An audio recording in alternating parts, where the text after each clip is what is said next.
अपनी पत्नी बटका देवी के साथ में रहते हैं। बटका देवी कहने लगी व्यास जी से, जी स्वामी बुढ़ापा आने को है, कुछ संतान हमारे है नहीं, बुढ़ापे की बड़ी चिंता होती है, हमारी सेवा कौन करेगा।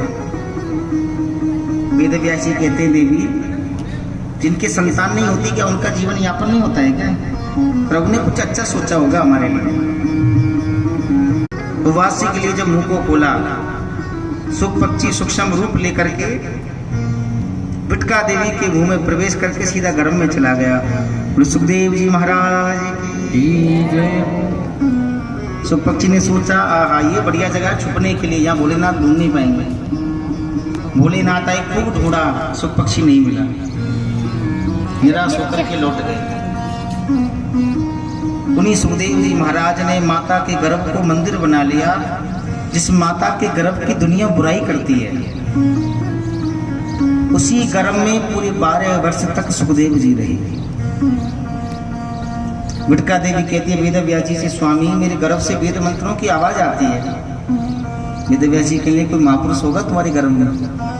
पर स्वामी वो बात तो ठीक है, लेकिन ये तो बाहर आने का नाम ही नहीं लेता है। 12 साल पूरे होने को हैं, तो बाहर ही नहीं आता है। वेद व्यास जी ने गर्भ में ही सुखदेव जी से बात की, बेटा सुखदेव बाहर आ जाओ। ना पिताजी मैं बाहर नहीं आऊंगा, मैं तो यहीं बढ़िया हूँ। यहाँ कम से कम मुझको याद तो है कि भगवान का भजन करना है, और कम से कम भगवान का भजन कर तो रहा हूँ। मैं बाहर आ गया तो बाहर आते ही जो माया है, विष्णु की माया मुझे पकड़ लेगी। वहां पर 2 माला भी नहीं कर पाऊंगा मैं, कि माया के बंधन होते ही ऐसे हैं। सुखदेव जी ने कहा यदि मायापति विष्णु आकर के कहें उनकी माया का मुझ पर कोई असर नहीं होगा तो आऊंगा।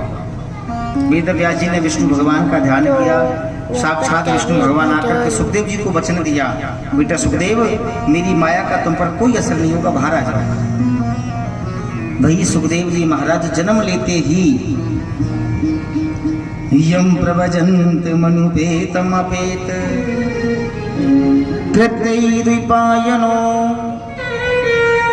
बृहकातर आजुहाव।